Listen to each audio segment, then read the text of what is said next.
ఏంట్రా బాబు ఇంతమంది ఉన్నారు థియేటర్ లో. హై చిత్ర పీపుల్, నేను మా బ్రదర్ కలిసి మణిచిత్తూరులో కొత్తగా రిలీజ్ అయిన ధనుష్ అన్న మూవీకి అయితే వెళ్తున్నాం. అదే అండి కుబేరా. మొత్తానికి మణిచిత్తూరులో ఉన్న గురునాథ థియేటర్స్ కి అయితే వచ్చేసాం. మా బ్రదర్ అయితే టికెట్ తీసుకోవడానికి వెళ్ళాడు. మూవీ టికెట్ వచ్చేసి 200 అంట. ఒకరేమో టికెట్లు చంపుతున్నారు, ఇంకొకరేమో పబ్లిక్ స్లిప్లు పెట్టుకొని పోయినట్టు చెక్ చేస్తున్నారు. వస్తానే స్నాక్స్ తీసుకునే వాళ్ళగా క్యాంటీన్ కి అయితే వచ్చినాడు. స్నాక్స్ తీసుకోలేదు కానీ వాటర్ బాటిల్ తీసుకున్నాడు సచ్చినోడు. మేము వెళ్లే కొద్దికి మూవీ అయితే స్టార్ట్ అయిపోయింది. స్టార్టింగ్ మన తిరుపతి అలిపిరిని అయితే చూపించారు.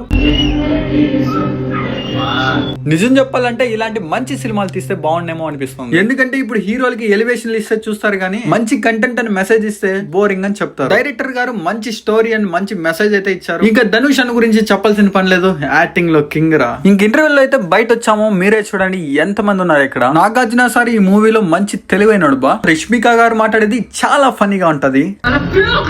అండ్ ఈ సినిమా లాస్ట్ లో నాగార్జున గారు అయితే చనిపోయేటప్పుడు కొంచెం బాధ అనిపించింది. అండ్ ఈ సినిమాలో విలన్ అయితే ఇతనే అన్నమాట. చాలా మంది వచ్చినట్టున్నారు.